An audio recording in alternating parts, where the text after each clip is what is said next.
Hey there, welcome to the Gyro Step, a Milwaukee Bucks podcast, proudly a part of the Gyro Step Podcast Network and, of course, the Blue Wire Podcast Network. I am Ty Windisch, and I am joined, as always, by the well-lit, in a couple different senses, Rohan Katti. Rohan, how's it going?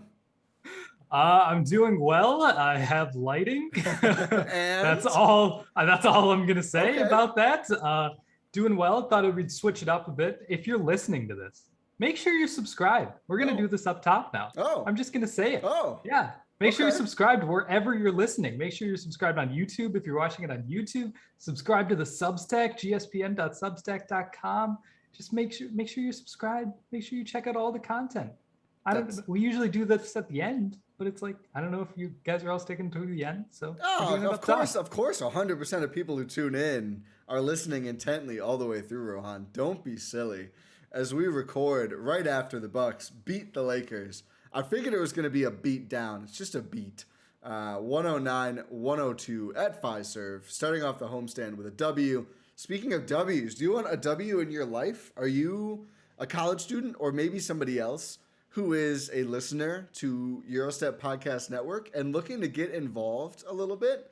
We're interested in adding some sort of an intern, producer, kind of social media video role. It's pretty, there's a word I'm not thinking of, but it's pretty open right now. I think we're willing to work with people. So if you have experience editing videos and clips, if you're a listener who would enjoy doing something like that and discussing that with us, send an email to eurosteppod@gmail.com. We'll figure out, maybe we can work this as an internship if you're going to college. Maybe we'll figure out something else. But an exciting opportunity if you want to get involved with the show.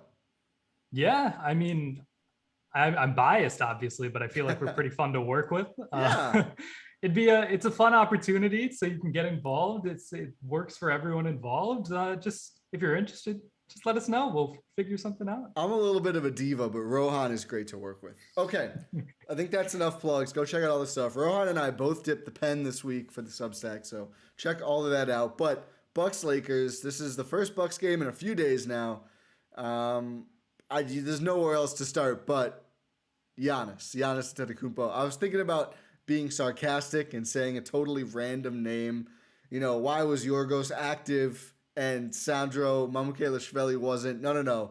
Let's just get right to Giannis. 47 points on 23 attempted shots for the Greek Freak. Rohan, we've used this phrase before, but I think it bears repeating. This was another best in the world case game from Giannis. It was, and it came at a time where it was kind of needed in terms of like MVP or whatever you want to say. It's however many jokes we make about narrative voters and stuff like that. Shout out to specific someone. It is part of it. There is narrative as a part of it, and you have to insert yourself into the narrative as soon as you can, so the story just continues to build and build. Otherwise, you just get left in the pack, left in the dust. Giannis was, even though he's been absolutely incredible this season, absolutely incredible, it's just he hasn't had that super marquee game where it's just like, oh my goodness, this guy is unstoppable, absolutely unstoppable. And there was no better opportunity for him to do so against the Los Angeles Lakers on ESPN, who were, obviously missing LeBron James, but they had apparently one of the greatest power forwards of all time in Anthony Davis, one of the greatest finals top 75 player, top 75 player of all time, Anthony Davis. Going up against him, better defender than Giannis, better scorer, more skilled than Giannis. Deeper bag, way deeper bag. Yeah. More impactful defensively. If you stuck him on the Bucks in 2019, that team's making the finals, no doubt about my mind. AD knows how to make players better. Shout out Rich Paul. Oh God, he's gonna find this. Hey! He only scored 2.5 times fewer points than Giannis in this No, game. not just that time. Okay. In the first half, Giannis outscored AD for the entire game. In the second half, Giannis outscored AD for the entire game. Did he have him in the first quarter? He might have. He might have had him in the I don't first have the quarter. quarter-by-quarter stats in front of me right now. It was one of those games for Giannis, man. He was He had absolutely 17 in the first unstoppable. quarter. So close. AD had 18 for the entire game. So close. Giannis 3 for 4 from deep. Giannis loves to hit threes against the Lakers. I tweeted the crown video at one point where he put the crown on that game, I think in LA a couple years back. But it was in Milwaukee. No, it was in Milwaukee. Thank you. 8 for 11 from free throw too. Like Giannis was wholly locked in, added 9 rebounds, 3 assists, 1 steal, 1 block to his 47 points. I mean, when you're 18 for 23 from the field, you know you're just a dominant force. Like it's so rare to have 20 plus shots and miss that few unless you're, and this is not even a shot, but unless you're like Clint Capella, right? Like if you're prime DeAndre Jordan just catching lobs, that's one thing. But Giannis has that kind of efficiency as a primary scorer or superstar. Like it is unheard of to be this efficient. Giannis, I believe this is still true. I'm almost positive. Giannis around the rim is even more efficient than Steph Curry from 3. I'm pretty sure that's true. Just because the rate of conversion. It was the case during his MVP years. I would have to double check, but I'm sure you're right. Yeah. Well, like prime Giannis, probably not all career. Yeah. But just because he's that efficient, like obviously Steph's are worth an extra one, but Giannis just converts so many when he's attacking the rim. I mean, listen, in the first quarter, at one point he goes through Carmelo like nothing. And it's like, okay, of course. Like, obviously he does that. He goes through, Dwight Howard, DeAndre Jordan. It's like, yeah, of course. I mean, these guys are washed as, I don't know, tube socks. Obviously, he's going to go through those guys like it's nothing. He starts doing it to Anthony Davis, who's supposedly gotten robbed of DPOIs or whatever because of Giannis. Listen, you watch this game, you're not voting AD for anything this year. It's not even this game. It's not even this game. Who was it? I think it was the Thunder. The Thunder were hunting AD on switches. Matt Moore, HP Basketball, tweeted their defense, even at the rim specifically, has been like 10 points worse. 10 percentage points. Like shots at the rim are going in 10% of the time more against AD than against the other guys on the Lakers. Let me reiterate, the other guys on the Lakers are Dwight Howard and DeAndre Jordan, who was so washed the Nets were just like, no, like you're not even gonna, no, you're done. You're done. Early. And I saw after the game, AD says to somebody, a reporter, we need our big wings back. LeBron and Trevor Ariza. Their answer is Trevor Ariza. I'm sorry, this is a Bucks pod. We should get back to Giannis.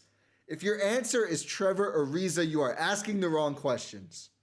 Oof, that's a bar. It's what we talked about with the Miami series last year. Oh man, who's gonna guard you out? Oh, it's Trevor Ariza. No, Trevor Ariza's gonna do things to Giannis. He's locking him up. He's not stopping him. He's this year's version of Jay Crowder, Trevor Ariza. Oh my God, Andy can actually shoot. What are you talking about? Come on. It's like I feel like pro Lakers discourse tried to just talk around the fact that a lot of their roster just stinks. And it turns out it's pretty hard to win basketball games when a lot of the roster stinks. The Bucks have learned this all too well in previous weeks. A lot of their roster doesn't stink, but a lot of the good players have been out. They've had to play a lot of the guys who do, not passing the sniff test, we'll say, to be polite to the home team guys. But, when your rotation has guys like Wayne Ellington, Rondo, who actually played pretty well, I might take the L on Malik Monk, who does not look like the game-changing player I thought Number one on your free agency board. Yeah, he was. I mean, listen, George Hill has not been a world beater either, but I think I'll take him. Kent Bazemore, DeAndre Jordan. Austin Reeves is missing time, and they're like, it hurts them. They're like, oh my God, Austin Reeves. I can't believe I never heard of Austin Reeves. They just manufactured another Caruso. It's ridiculous. They lose Caruso. I thought that was going to be Mac McClung. No, I think he is bad, but yeah, he's bad. I think he's bad. But Austin Reeves, like they were just like Caruso. We can't pay Caruso. We're going to be as cheap as the Bucks. Okay, we'll just make another one. Must be nice, but okay, enough Lakers. $700 million, but no, technically it's a different company. It's a different company. Yeah, it's a different company. Wait, one more Lakers thing. Taylor Horton Tucker is good. No, this is like nice to the Lakers thing. THT, I feel like there is a natural inclination to dislike him for reasons that are beyond his control, much the same as Alex Caruso back in the heyday of Bleacher Report and 2K making Pink Diamond Caruso cards and all this stuff.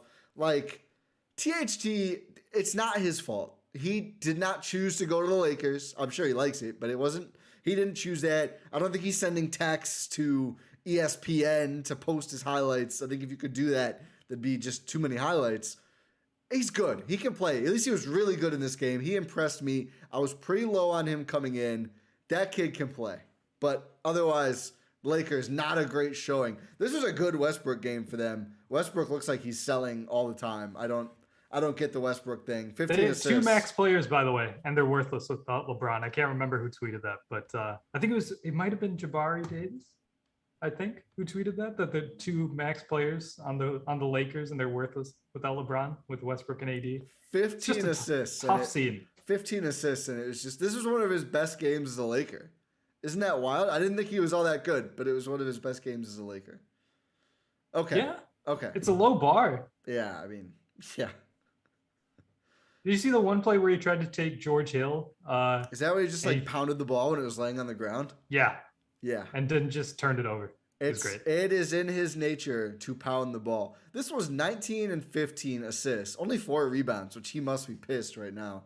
He could have had a 15-15-15 game, but only 3 turnovers. He only missed 9 shots, which is really good for Russ. Like, this was a very positive Russell Westbrook game, and they kind of wasted it. I mean, that's what happens when you run into the Bucks when Giannis is just he's being Giannis. We should get back to Giannis. The Bucks only down 40% of their starting 5 from last year are a sight to behold. Yes. Yes, they are. But the thing is, no, I was going to move on. We didn't finish talking about Giannis. Like 47 points. What's his stat? 47 points. He only had 2 rebounds. Oh, I'm looking at the first quarter. Yeah, he had 9. Excuse me. Yep, 9 rebounds. 47 points, 9 rebounds, 3 assists, a steal, a block, 4 turnovers, which is whatever. It's not as bad as a player we're going to get to later. But it was an absolutely dominant performance. It's his body language when he hit that 1-3, that pull-up 3 over AD, and he's just like, sort of like, come on. He's like, oh, man. This was a statement. This was a statement by Giannis. Giannis is not humble, by the way. Giannis is grounded for it's like the same as Steph, right? And I forget who said this. So it might have been Clay. I think it was someone on his team. But he was like, you take the shots that he takes. You're not humble. You can't be humble. Like there's levels. Like to an extent, yeah. Giannis is a great person. Don't get me wrong. But Giannis clearly had something to prove in this game. And I think it was a little bit of the AD discourse, which we've dismissed as just bunk for a long time now. If you think that AD is on the same level as Giannis, you do not watch basketball, and you need to admit it to yourself. The NBA top 75 voters are going to be upset at you for that, Rohan. That's fine. Or at least some of them. Also, the losing. I think he's been upset about that too, and I think it was like a doubling cumulative effect of like, we are not losing this game, and I am proving that nobody in this game is close to me.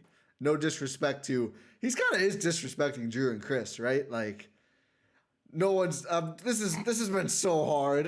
Like, geez, man. Okay. But can we say speaking of Khris now? Is there more Giannis? Yes. Yeah. That is the best 4 for 12 game I've probably ever seen. Like, it's just, you go first, but a masterful Khris Middleton game, given the line. It's one of those things where it's like you don't really miss it until it's gone. And it's just like, my goodness, he's such a calming force when handling the ball and like the pick and roll. I was writing about this in the stocks. He's the best pick and roll ball handler on the team, right? It's no question. Yeah, no question at all. And it's so silky smooth. He knows exactly where his spots are. He gets to those without any trouble. And he just knocks down, like he wasn't knocking down the shots, but even if he's not knocking down the shots, he's making crisp passes. Sometimes they go a little awry. We've seen that in years past, but he's gotten better at it. He's gotten so much better at it. And that's because, I can't believe I'm taking shots at him. He like the lead ball handler on this team for a while was Eric Bledsoe. So he had to become the lead ball handler. He had to learn how to become more of a point forward rather than just like a wing, a scoring wing. He has to be sort of a point guard in that respect. He's learned that. He's molded over the years. He's honed in on his craft. And it's so soothing. It's so soothing. It's such a soothing presence time. Listen, you don't not to take anything away from Giannis, who was great. Khris enabled that game from Giannis because nobody on the team was able to run those pick and rolls, like you said. And the getting to Giannis was the most important part. Khris was spraying passes all over. He was finding Giannis through defenders at angles I could not comprehend. Khris Middleton was 0 turnovers. He was throwing some wild passes in the lane and finding Giannis and getting Giannis moving toward the rim in advantageous situations, 1-on-1 or 1-on-0, like when DeAndre Jordan was in the game. And it's like, it's just over. It's over. We've said this for how many years? All you need to do is get Giannis moving toward the rim, and it's over. It doesn't matter. You can't stop that. You cannot defend that. And we saw it. We saw how easy it is for these guys now that they've leaned into like the default possession when you're not drawing up a play, when you're not playing too random, is okay, Giannis pick and roll. If they don't collapse everything into the paint, Giannis scores or Khris scores. If they do, somebody shoots an open three, and those are the only options.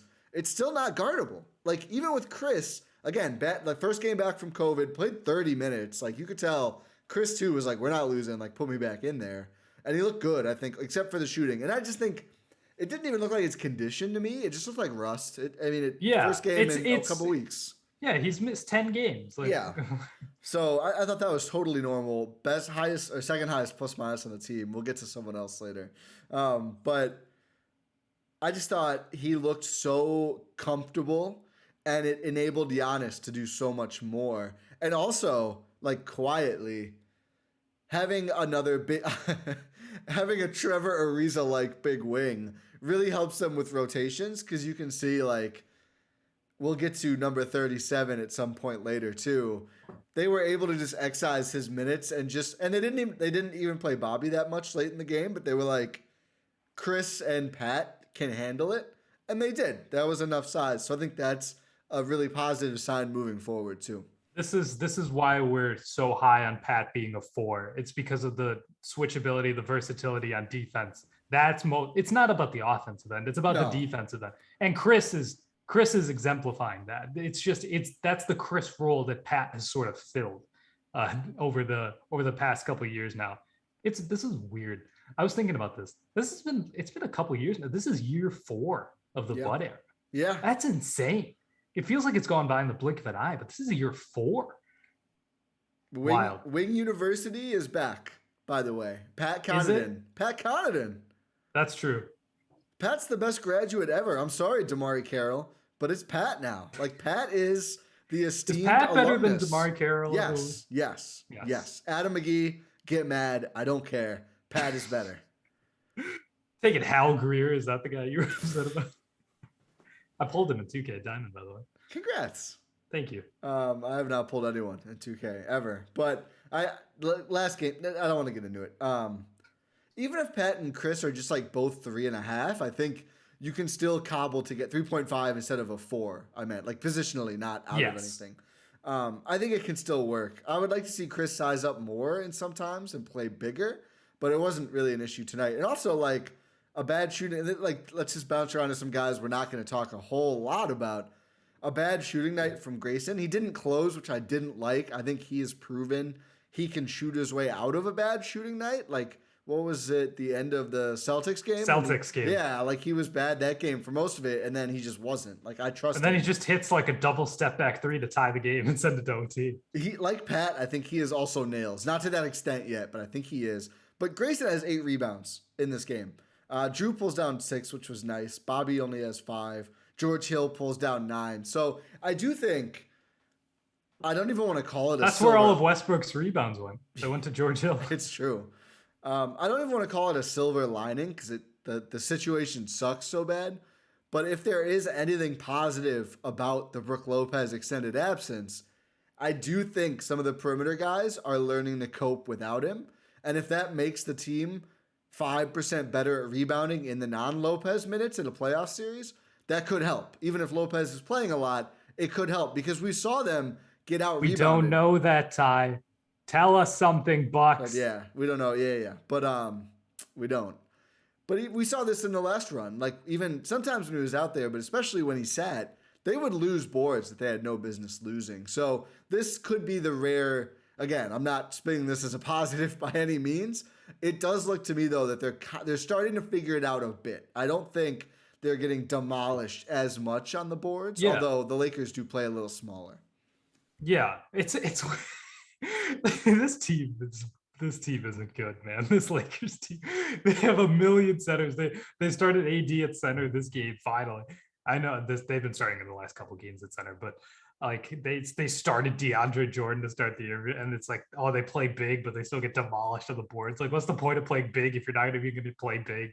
Whatever, we're done. We don't need to. There's a scary alternate universe where they never give Marc Gasol's minutes away to Andre Drummond for no reason, and he stays there, and they're much better this season. Although they probably would have given his minutes to one of DeAndre Jordan or Dwight anyway. Oh yeah, I just whichever free agent is signing there is getting there. Even though Marc Gasol signed there as free agent. Marc Gasol, come to Milwaukee, by the way. Yes, please. Please. Yes, I'll take it. I'll take it at this point. Okay. Where should we go? I think we have two bummers. Yes. Let's talk. Let's get it over. Let's get it right into it. Let's talk about Jrue Holiday. Okay. Yeah. Okay. I wanted to rip the Band-Aid off of the other one because it's worse for me, but we can do this first. Why do you think I chose the one I chose? I know. Jrue Holiday. I love the guy, but what on earth are you doing on offense, man?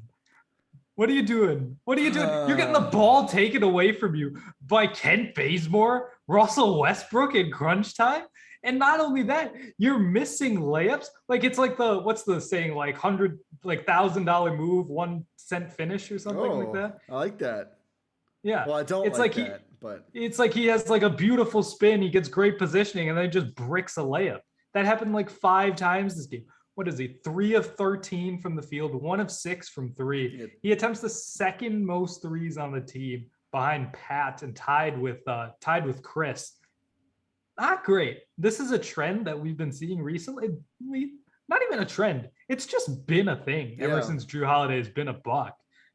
It's just he's not an offensive player. Well, here's the thing. He can be, though. That's the thing. He can be. He gets to the right spots. He just misses the gimmies. And then he'll try to take like massive step back threes that sometimes go down, like Game 7 in Brooklyn. Let's say that. He's missing everything, and then he's taking step back threes to tie the game. And it's like, oh my God, thank you, Jrue Holiday. But like, what on earth is going on here? Just make your layups, my guy. But also, what do you do? Go to Pat's school. Go to what Pat did over the summer. Pat finishing over 70% of his layups is such a wild number that it's just incredible. But it might have dropped. I think he was 0 for 1. I think he missed against AD at the rim. The thing with Jrue, I honestly think it's his approach more than anything that's off. Like, you're right. He always does this. He always, if he's cold, if he misses a bunny layup, he's like, feels like he has to like, it's like, honestly, when I get mad when I'm playing a video game and it's like, no way, like I'm just going to take every shot now until like this goes right. It's just not the right approach. Like when Khris and Giannis are healthy, especially, there's just no need. You don't need to shoot yourself out of a slump. Like, that's not your primary role on the team. That's not necessary. I mean, some offense is necessary from Jrue.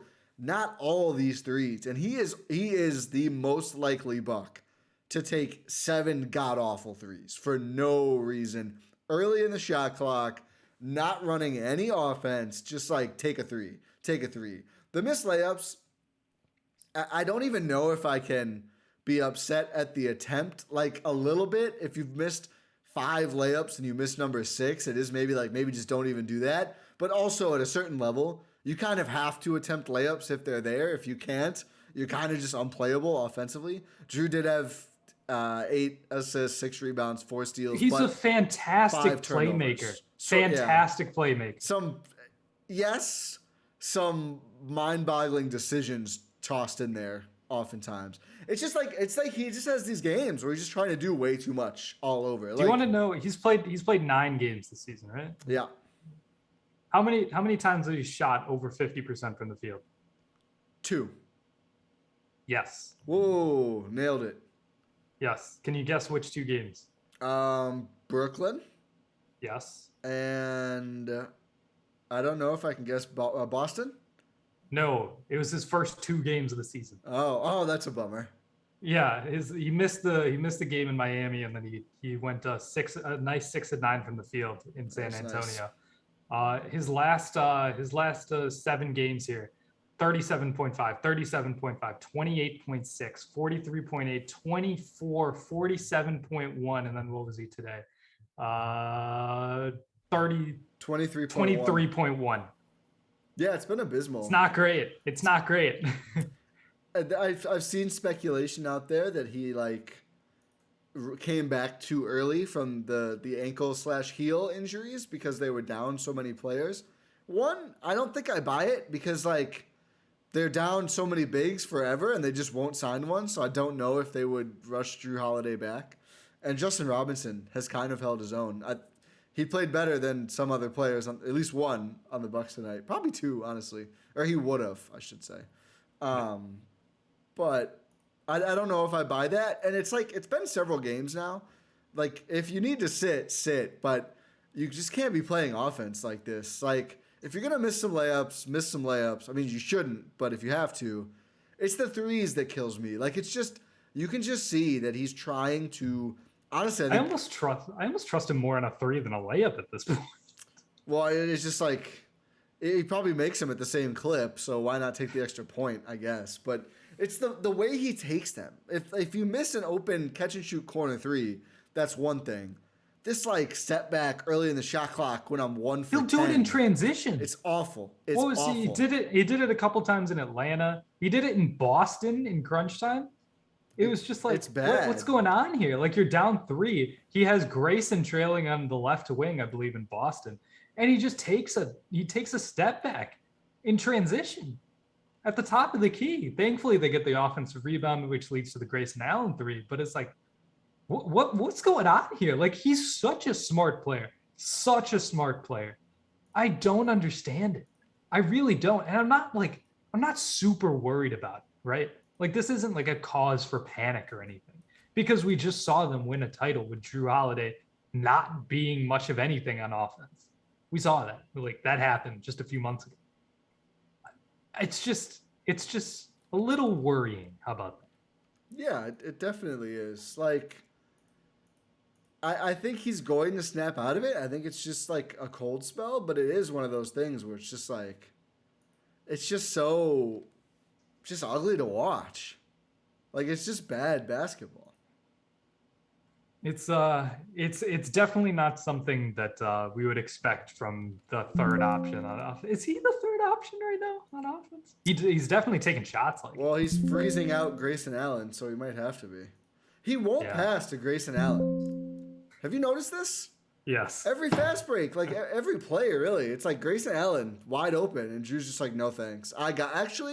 Let me take this 3 off the dribble, and that's going to be better. I don't understand it, but I'm not a big fan.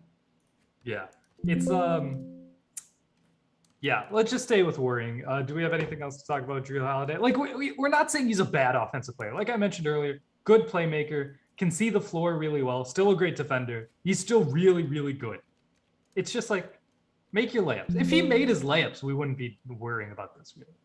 Yeah, but just make your layups. Yeah, that would be nice. You know who didn't make a layup today? It wasn't even a layup. It was a dunk attempt that sort of went around. Anything, literally anything, and you're correct. No, but do you know what play I'm talking about specifically? Oh yeah. Yeah. Big man Shemi Ojeleye, or should I say, complete opposite of a big man Shemi Ojeleye. Ataya, I see the floor. Number 37. I had 2 proclamations on this podcast. One, I forgot to say earlier. I hedged it last time. Pat Connaughton, elite role player. Put it on the board. Elite. He said it. He said here. it. I'm here. Elite role player, Pat Connaughton. Elite. I have no qualms. I have no qualms with saying that. My other proclamation. I'm not even going to utter number 37's name. I'm so disgusted. I flipped around entirely. I've been hoodwinked, bamboozled, led astray, to quote the great Stephen A. Smith. Had an all-time rant about KD and the Nets today that I very much enjoyed. But I did not enjoy watching number 37. Listen, it's almost the opposite as Jrue. You missed some threes. I get it. It happens. Not a great shooter. Supposed to be a serviceable shooter. Haven't even gotten that, but not a great shooter. If you're going to go 0 for 3 in a random game, I understand. A dunk? An open dunk? A push shot from 4 feet away? And worst of all, he has the audacity to miss a dunk, and then he tries to post someone up? What? He tries to take a post fade. Was that Pat Ewing? Was that Pat Ewing who said, when did you work on that shot? When did you work on that shot? Number 37. Disgusting. He took a post fade when Giannis and Russell Westbrook. He took more shots in this game than Grayson Allen. I'm sickened. And the worst part about the Jrue not passing to Grayson thing, he passed it to Shep, number 37, 5 possessions in a row. Anyone else? Pass to anyone else. Like, literally, it was a close game at half or whatever. I think it was before halftime. Because, like, number 37 just blew, like, 5 straight possessions. It was incomprehensible. I think he had some turnover. No, he had no turnovers somehow. The shots were basically turnovers. I've tried to stay the course. Even early in this game, he misses some sort of a floater. And I was like, okay, it's all right. It's okay. And then I lost it. I lost the dunk and then the post up. Really just like one thing to try and fail, another to just do the wrong thing and also try and fail. He doesn't know where he's supposed to be on either end of the court. And even when the ball somehow finds him, he still doesn't know what to do. I dropped my phone. I'm so rattled. He doesn't know what to do. He's clogging lanes on the offensive end. He's held up better than I expected defensively. I'll give him that. He's been good there. Yeah. But just what are you doing? It's just I'm out of things to say about what he's doing on the offensive end. Like it's a joke at this point. This man I don't know if I want to do this. Yeah, I'll do it. Why not? This man supposedly could run better dunker spot offense and shoot. He could be better around the rim. Yep. He could also be a good shooter. Yep. Who said that, Ty? Yep. Better than Thanasis. Can you tell me who made this broad proclamation? I think that was easily dismissed. Dismissed the idea entirely. Thanasis didn't make any shots in this game either. In fairness, Thanasis would have done better. I don't disagree at all. I'm not going to argue. Tonight of all nights, I'm not going to argue on that. Mini victory lap. I'll take a bigger one later if I need to. I'm not selling my stock, and I'll tell you why. Why? It's not because I'm a believer. It's because the value is too low, and at this point, I'd rather just ride it off on the 10% chance number 37 turns it around and gets name respect privileges on the pod again, then sell it. Also, still is shooting a better percentage from 3 than Thanasis. That's fine. Number 37. Also he takes much less volume. Absolutely, he does. Number 37 is 14th out of 15. TA is 15th out of 15 on the team. So I don't know how much the difference matters, but Thanasis is the opposite of the Jrue and number 37 problem of like Thanasis is like when the team is real around him, like occasionally he'll try to dunk on someone, but otherwise he is just like, I'll just be in the dunker spot. I'll finish a dunk. I like that about him. I'll try to set guys up with screens, I will try to run some nice DHOs. I will run through someone's jersey for absolutely no reason on defense. On defense is where he strays. Some of the steals he goes for are bad. But enough about TA, who did not play in this game, who's had a very nice season. Travesty. I wrote about it in my stock recap piece. He's had a nice season. He's subscribe to the Substack. Please, but he's better than I expected. But number 37, the opposite of that. I'm deeply disappointed. Hey, I will say, props to you for owning up to it. You have to. I mean, come on. Yeah. People are tweeting. You don't have to. You see a lot of people That's on the true. internet never That's owning up true. to their mistakes. So even though it should be expected, I'm proud of you, Ty. No, I mean, listen. You just have to sometimes get on the pod and go, I'm taking the L so far. It's early. It is early. And like I said, I'm not selling because it's not even pennies on the dollar. It's penny on the dollar at this point. But I'm going to hang in there. I don't think he should have played 14 minutes in this game. But still got up 7 shots. Just disgusting. I mean, why is he being passed to? At some point, you have to be like, I'm just not. You just freeze him out. He's not helping. They won't do that. No, let it fly, Ty. I know, let exactly. it fly. Play random. Nothing is more random than number 37 taking one shot every 2 minutes. He only took 3 shots less than Pat. Disgusting. One more than Grayson in half the minutes. They have to funnel Grayson the basketball. I know it was a bad shooting night, but get Grayson more involved. I mean, they're funneling Shemi. It's been a bad shooting Shemi. Yeah. That's a good point. I want to talk quickly about George Hill. Okay. Just do something. Yeah. That's all I want. 9 rebounds is nice, but 0 for 1. How many games has George Hill attempted 3 or less shots? All of them? I can check. I mean, it just feels like, and people on I tweet the I don't know if you saw this, the great Office Space gif. What exactly would you say it is you do here? And I was like, that's me to George Hill, because I don't know. I know he's solid, and I get that. And that's what I kept getting. Oh, he's an upgrade from DJ Augustine and Jeff Teague. Yeah, sure. He's not actively harmful all the time. I just thought we'd see a little more impact. This is only the second time he's taken less than 3 shots. 3 or less? Or third time, 3 or less. Time. I guess, you know what? He's had to start, so it makes sense. But it just, I just feel it's, like... like the first time was Brooklyn game when Jrue played. Yeah. Second time was against the Knicks when I don't believe Jrue played. I don't know. George Hill's weird. He's a weird player. I can't believe he's averaging 7.7 points per game. And listen, here's the thing though. This is fine. We know this about George Hill though. This has always been the problem with George Hill, that we're like, oh man, he needs to be more aggressive. But this is what we were saying when they acquired George Hill, is that it doesn't really matter at the end of the day, because no matter how much we harp about Jrue Holiday and his offense, he's going to be the guy out there when it matters. Well, I think George closed this.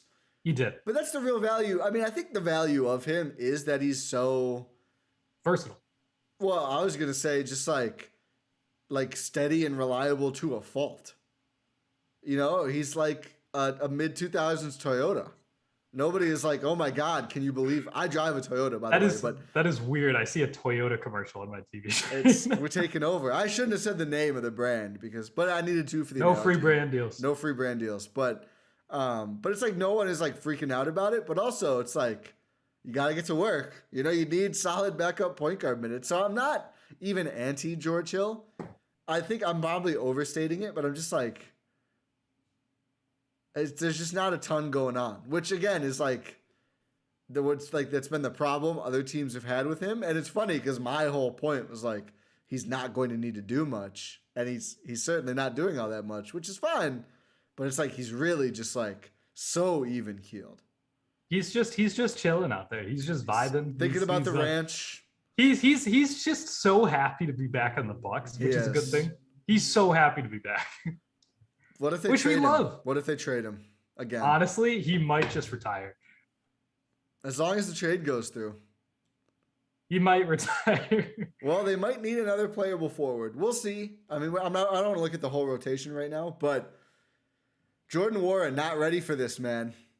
That's my big Jordan Nwora takeaway. He's not here. No. It's hit or miss. That's the problem. I wouldn't say he's not here yet. I'd still say he's not used to it yet. He's capable. He's not used to it. He is consistently inconsistent, and that's a problem for a contender. And I don't think It's it's a going to problem get for ironed Khris out. Middleton, but we still won a title. Well, okay, that's like, come on now. I don't know. They said he's mini Khris. That He's is baby like Khris. that is like comparing Thanasis to Russ on offense. I don't think that's far off. I was so ready for you to say that. I'm just gonna let it go. But no, I think it's too much with him. Like, first off, he's not shooting 40% from the field or 35% from three, which would be like, if that were true of what we expected of him on the other end coming in, I don't think he would play at all. Defensively, he's actually held up pretty well. It's like been the bizarro Jordan Nwora experience. But offensively, it's not even, it's the shooting too. Like, it's all this other stuff is a lot more forgivable if he's shooting 45% from three or whatever. But like, he'll randomly just throw a pass away. He gets severe cases of the butterfingers. Like it's just like, sometimes it's a Which rebound. is why I think it's just jitters. I mean, maybe it is. I'm just talking about right now. I'm just, right now, you're right. He's not ready. Right now, you're right. And maybe that does change. It could. I'm not penciling him in for a playoff role. No, absolutely not. But at some point, we can't. We can't right now. Are we gonna need to? I don't think so. Giannis, Chris, Jrue, Brooke, hopefully is 4. Pat is 5. Grayson is 6. Bobby Portis is like 7. George Hill is 8. So I guess not. That's 8. Yeah. 8's pretty good. And like, I don't understand what they're doing with Rodney Hood. Not playing him is what they're doing with Rodney Hood. Absolutely. You know what? The defense has been a problem. I would not mind him getting a shot in a game when number 37 is 0 for 5 or whatever. Like, he's shooting 40-something% from deep. Like, he has hit his open threes, and there's some value there. I mean, like, is he that much worse on the other stuff than late stage Corver, who I know was a smart defender but was decrepit? Like, I don't know. Late stage Corver was still. What about Forbes? What about Forbes? Okay, Forbes, yeah. Yeah, I mean, like, he's not. At least he's bigger than Forbes. I know Forbes tried, and I tried to ride on the bandwagon that he was better than people thought, but he's just too tiny. Hood's just too slow on defense, but he hits the threes. Do you think they're just waiting for lingering health concerns to sort of get themselves back? Because he's still working his way back from a torn Achilles that he suffered 2 years ago. He also had a different injury this year, right? What did he have? A heel? No. Something like I don't remember. Who knows what the Bucks injury is? He could have broken his arm and they said he had a heel contusion or something. Absolutely disgusting. My hypothesis is it's the old school, like back when Pat and Dante were kind of battling for rotation minutes. It's the old school, like, one guy's just not going to play for a week, so the other guys can play real rotation minutes, and then we'll switch and just see what we've got in everyone. I mean, for a while. So on that trajectory, in 3 years, we're going to be saying Rodney Hood's jersey should be retired. Him, Nwora, or number 37, because those are the 3 guys who are kind of floating in that right now. I think 2 of the. I think Rodney Hood has a better track record than the other 2. He certainly does this year. Nwora has not been terrible. It's just the inconsistency kills me. Exactly. I don't know how much longer. I mean, listen, I know the defense has been solid. I know Bud loves that. They need the size and the rebounding too. Weaponize your size. I don't see the case for number 37 over Hood. Like, I think next game, was it Friday? I think I would roll out, like, give Hood that 15 minutes and just see how it goes. Yeah, see what happens. Who do they play on Friday? I forgot. Magic? Oh, yeah, it's all bad teams for the next 4. It might be. Although that Magic are kind of frisky. What are we talking about here, Ty? They just won, shooting like 40-30 splits. Franz Wagner, who I was like, I don't even know who that is. He'll dunk on anyone. He can play. He's kind of good. And they have Mo Wagner, so Giannis might play 8 minutes and get ejected. Like, this could be quite the game. They play OKC on Friday. Excuse me. Frisky. Hey, Anthony Davis is waking up in the middle of the night with cold sweats thinking about Darius Baisley and Mike Muscala and Derek Favors and the murderer's row of Oklahoma City big men. I just named three guys I would enjoy having on the Bucks, by the way. Derek Favors, Mike Muscala, and Darius Baisley. In that order, yes. From what's the order? The Best order to you worst? said, yeah, most to least. Okay, I was like, Darius Baisley is not like the other two. No. Mike Muscala, by the way, I was watching. Lou Dort had an insane putback dunk.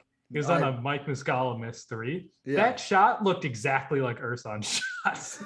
like the shooting form. I was like, oh my God, is Ersan on the Thunder? And then they're like, oh, Muscala from three. I was like, wait. Muscala really is just Ersan if he was like 3 inches taller or whatever. Yeah. How tall is Ersan? I think Ersan's like 6'8", 6'9". I think I've seen. I can't believe 6'9", although I think he's been listed at 6'9".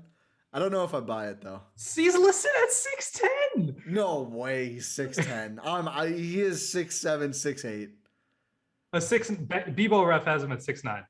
I'm not even buying that. No. Ersan is a full inch taller than Khris? Yeah. Really? I guess. No way, 6'10". I'm out on 6'10". Yeah, it's definitely 6'9".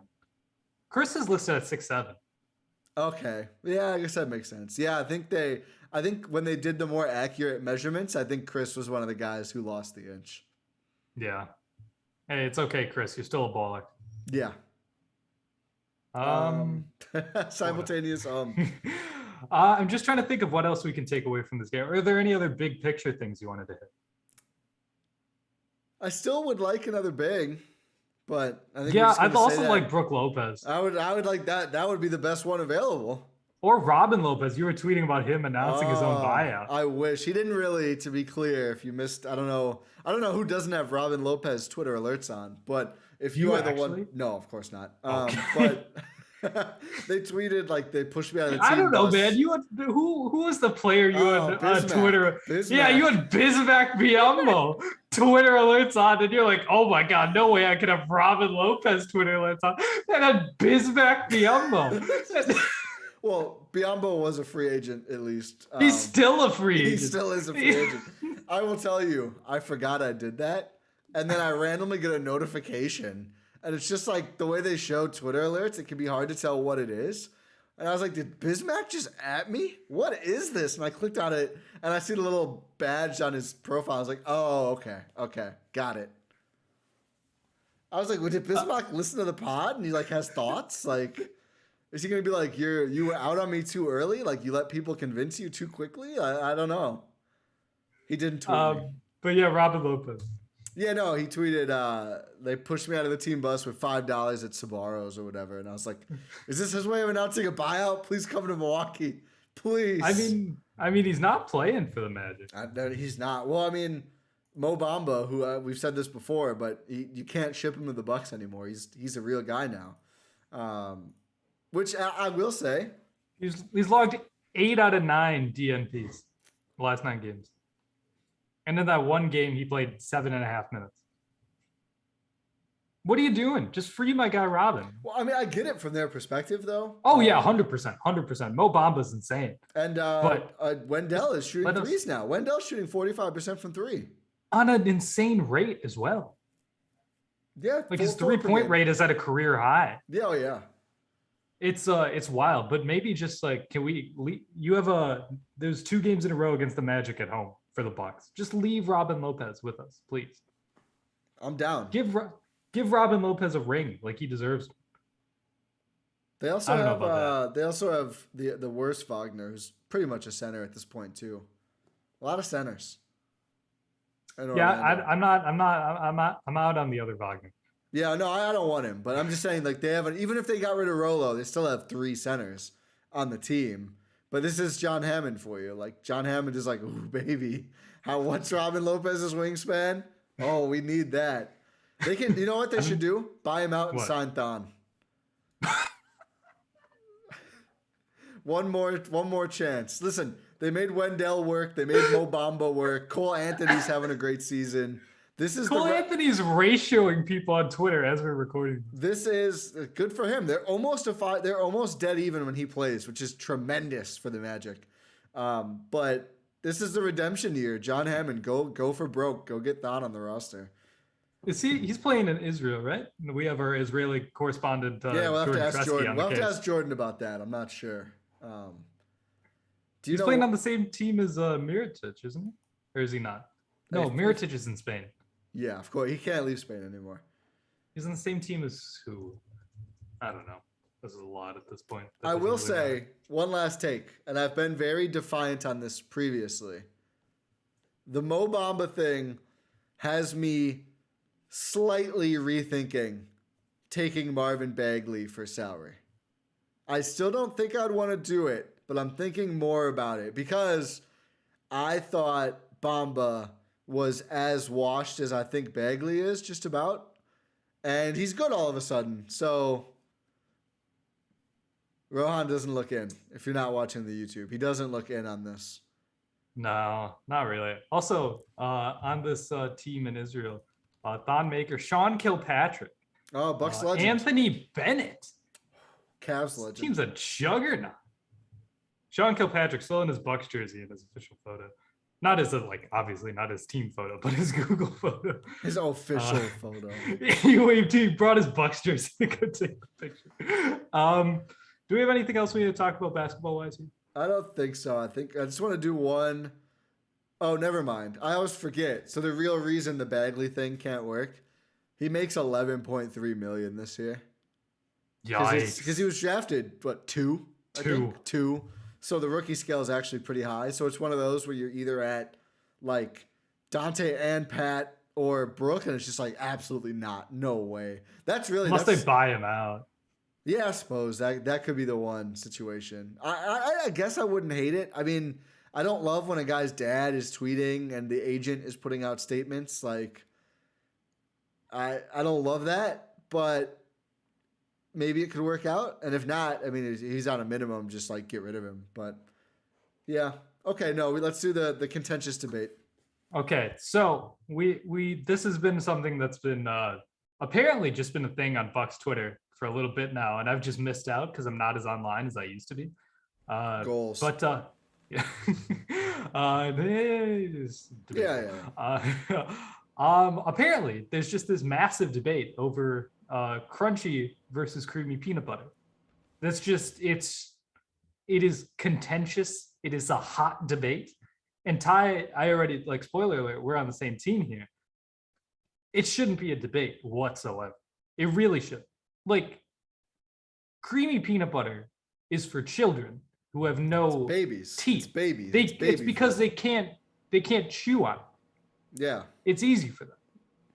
We have Frank Madden showing us video evidence of his geriatric, in his words, 13-year-old dog liking crunchy peanut butter more than creamy.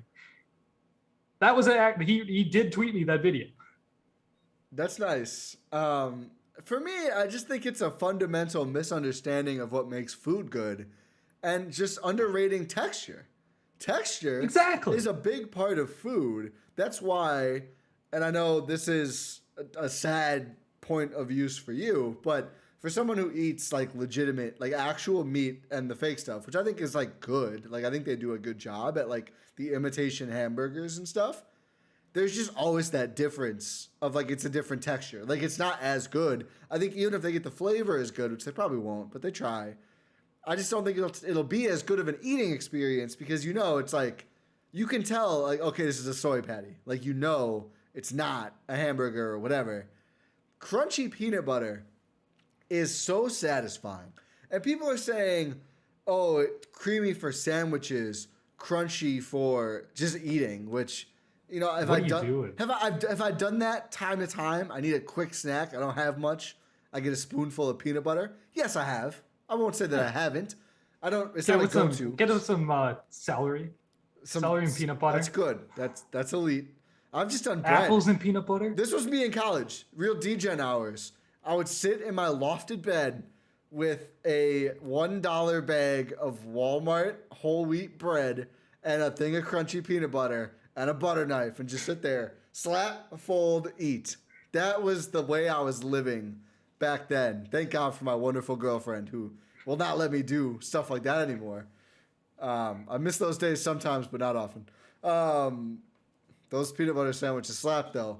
But the thing is, it's good on sandwiches too. Why do you not want your sandwich to have good texture? It's like that bread with the organic grains or whatever, like the crunchy bread. That's elite bread. It is. A baked baguette with that crunch, like Panera. That's an elite bread. You don't need your sandwiches to be like tepid and limp. Like you can have a sandwich with some oomph. It's just, anyway, you're just wrong if you think creamy peanut butter is better. I'm sorry. They won the Twitter poll somehow by a large margin. I'm thinking there was some vote fixing in that. There was no integrity to that election. Wow. Make peanut butter crunchy again, Rohan says. But it was, it's just like, come on, it's baby food. And some baby food is good. Applesauce slaps, but oh yeah, but it's just levels. Like even that has more texture than creamy peanut butter. It does. It's got some grittiness to it. Yeah. Creamy peanut butter is just like, I don't even know how to describe it. It's like, it's so dense for something that's so smooth. Yeah. It just is not. I don't know. I used to eat creamy peanut butter when I was younger. Then I grew up. Then I was like, oh, wait, why would I eat this? So for breakfast, a lot of the times, I will do a cup of oats, some frozen fruit, or sometimes like fresh, but usually like some frozen blueberries, and then a big scoop of peanut butter and a little bit of agave for some natural sweetener. I've leveled up the palate a lot. Like that's a big time move, and some water, of course. But the crunch of the crunchy peanut butter in that dish, it ties the whole thing together because oatmeal, of course, is like a soggier thing. You get that crunch in there. It just adds a whole nother dimension. I can't believe 60 whatever % of people. Who was it? MKE Kate who did the poll? Yeah, I think it was. Who was also wrong, who I respect. Yeah. Who has an all-time great pin tweet, but is wrong on this one. But crunchy peanut butter, it's just like, it's a whole nother level. And it's just like, people were saying like, oh, it's creamy peanut butter is better in like smoothies. Dude, no, it's not. No, it's not. No, like, you can have like texture anywhere. Yeah, it's like, let's say I'm coming back from the gym and I'm making like a smoothie. Like I'm just adding, I'm adding my, kind of milk do I use? I have lactose-free milk, even though I'm not lactose intolerant. It's like ultra filtered milk. We're like in a health off battle at this point. You're gonna win because you're also vegetarian. But we're going blow for blow. Or we're just saying we're both healthy. How about that, Ty? It's not a competition. Sips Diet Coke. I mean, Diet Cola that will not be named until they send the bag. Yeah, Excuse me. You just do that. You add some oats in there. You add some fruit. You add some peanut butter. You add a little sweetener. You add some protein powder. Like, it's good no matter if it's crunchy or not. It's good. It's really good. The nuts tie it together. Like, what are we doing here? The nuts tie it together. Rohan Katti, 2021. I'm glad we got back to, because I feel like some of our best choose your fighters were food. I'm kind of glad we had a food topic to discuss, but this one is just like us just railing on people who are wrong. Do you have to do the peanut butter where you have to stir? No. I can't either. There's like that's it's too much. I forget what it's called. There's different types. There's like almond butter too. Oh yeah. Yeah, I can't do it if I have to stir. I'm not a yeah. But the creamy one looks even worse because it's just like layers of like fat. It's just like a glop. Oh yeah. At least the crunchy, there's something sitting in there. Yeah. The creamy, it's just like an ooze. It's like a flat. Ugh. Yeah. I had a physics teacher in high school. This is a random tangent. Who would he was an odd fellow. He's a high school physics teacher. He would keep things on his desk, like the front of, like not his desk, like his podium at the front of the room, and just like keep them there over time to see how they degrade. Like fruit. Okay. Yeah. Oh, it's sealed or something? No. What? Yeah. Seems like a health code violation. Like he would keep like an orange there or something, and like after a couple of years, it's like this very, very hard ball. Would it be moldy? No, because it would never get exposed to anything. It wasn't sealed, but he would keep that area like super sanitized so nothing would ever get exposed to it. I don't know how he did it. Okay. I feel like he was lying. No, he wasn't. He wasn't. It was there for years. How would it not get moldy? I don't know. It might. It probably did. It probably did get moldy. Okay. I don't remember. It's been sorry. I don't mean to interrupt. I'm just like years now. I'm mystified with this idea that like, oh, it won't get moldy. I'm like, I've seen things get moldy. Okay. Yeah. And one of the things he kept was a jar of creamy peanut butter that he just kept. It looked the same from year to year, and that's because it started off looking gross. It's the legume version of pink slime. It's just unappeasing. It's like it looks like the Nickelodeon stuff during the broadcast. The slime. Yeah. Except like way too viscous. The viscosity is off the chain. Yeah, it's not good. I'm sorry. If you're a self-proclaimed creamer, it's just that's what they're calling themselves. I'm not kidding. I think that says it all. Exactly. Are we crunchers? No, we're team chunky. Hashtag team I chunky. like that a lot. I like that. Hell yeah. Yeah. Better. It's there were some people who were clarifying whether it's crunchy versus chunky. I was like, that's a battle we can fight after we win the war, you know. And like crunchy has to be semantics, doesn't it? It is semantics. What's crunchy? Chunky? Like, a different level technically of chunk? crunchy. No, it's just like whatever you call it. Okay. It's technically crunchy, but Team Chunky is much better brand. Yeah. Okay. Rant over, I think. It's like the GIF thing where some people are just wrong. Yeah. But they act like they're GIF not. creamy peanut butter. Exactly. Like that? Wrong. Yeah, I did. That was good. It's also GIF, by the way, for you degenerates. Yeah, it's GIF. And the founder says, I don't care what the founder says. The founder didn't invent the English language. James Naismith had bottoms at the bottom of the barrels, or baskets. The baskets, the peach baskets. Obviously, yeah. The founders aren't always right about everything. We live in America. This should be apparent. Not all of us, to be clear. Not all of us. We have a lot of international listeners, so not all of us. Oh, yeah. Us talking. We live in America. I think I think honestly, that's probably a pretty universal experience. Yeah, you're right. That the founders of whatever country you're listening from did not get it all right. I have yet to see the country where they're like, actually, everything's been great the whole time. Sealand. I was also thinking Sealand, but it's not technically a country. It's not, you're right. Also, no, there was a kidnapping. Wait, what? You got to Google Sealand after Hold this. up. Sealand is. Oh no! It's also like there's a How do pirate you have radio a thing. kidnapping? It's a ship. There's like literally 10 total people involved in Sealand, and there was a helicopter kidnapping. Oh my God! It was a hostage situation. Yeah, if you've never Googled Sealand, you're welcome. It was part of a war, a battle. I mean, sort of. Someone did get shot. To recapture the fort. What the heck? Yeah. I will say, if you get this excited about Sealand, so Sealand is a micronation. It's literally an old radar outpost, I think, or some sort of World War II defense thing just outside, formerly in international waters in Britain, no longer as of current day, which kind of messed up the whole Sealand thing. I'm not reading this off a sheet, by the way. I just know this much about Sealand. This is the kind of demented person I am, that I just have the Sealand whole history on Deckington. But there's a whole micronations page on Wikipedia.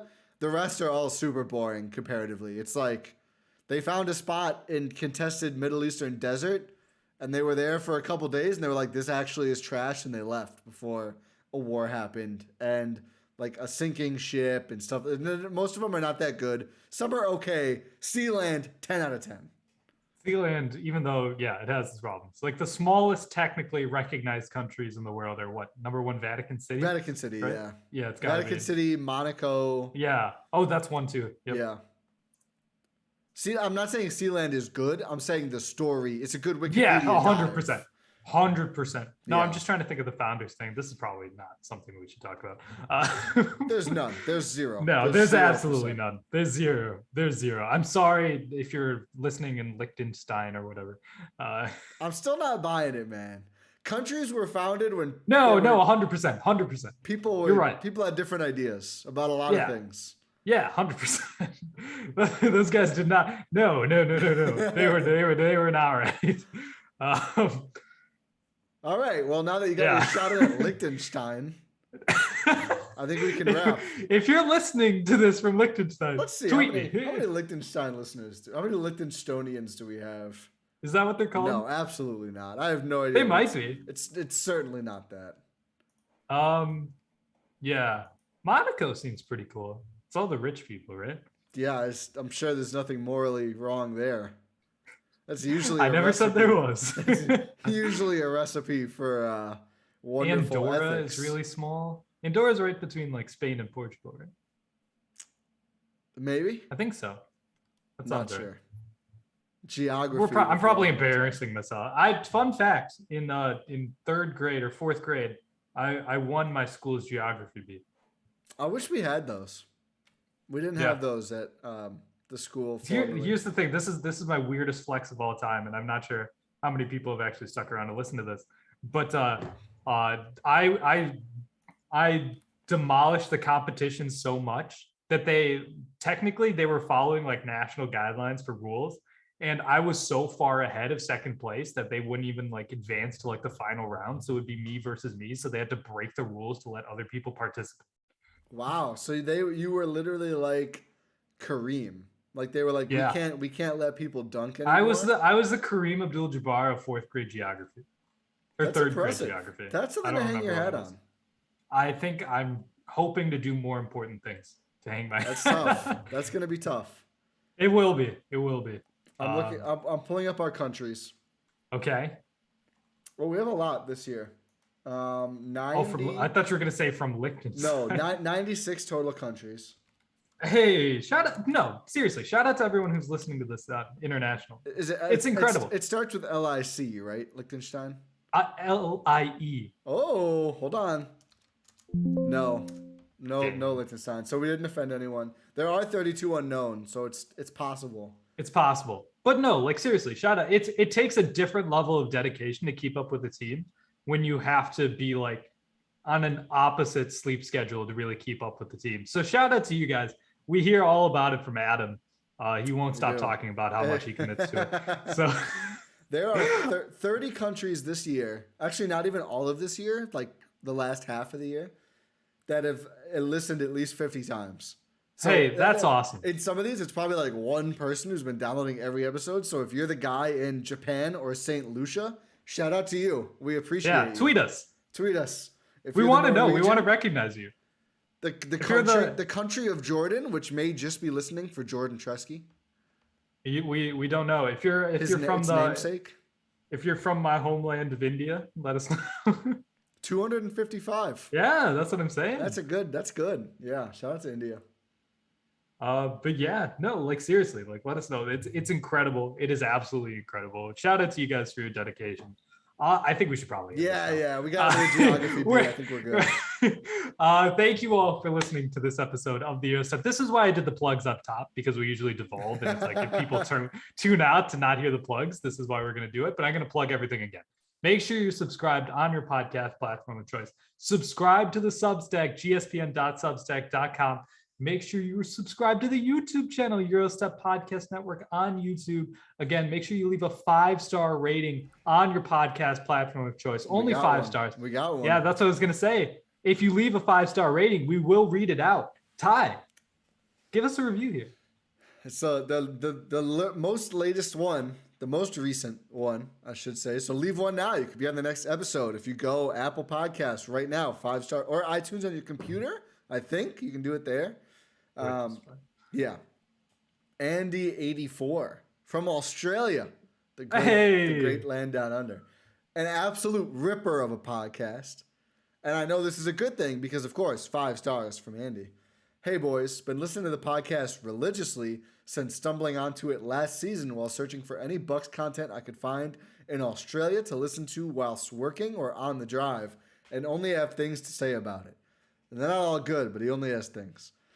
Every one of the hosts adds their own unique spark, and they bounce off each other so well. They provide a balanced evaluation on all things Bucks, and couldn't recommend the podcast enough.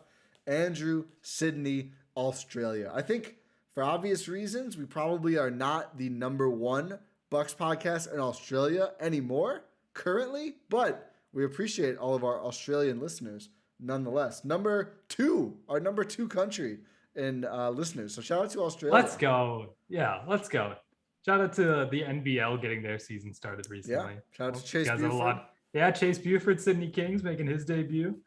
But yeah, make sure you leave a 5-star review so you can get it read out. Just like that was such a nice review. Thank you for that. Really, we appreciate that a lot. I mean, it does mean a lot to us. It really does. Yeah, make sure you do everything I asked you to do the last 2 times I said it. Again, thank you for listening, and we will talk to you next time.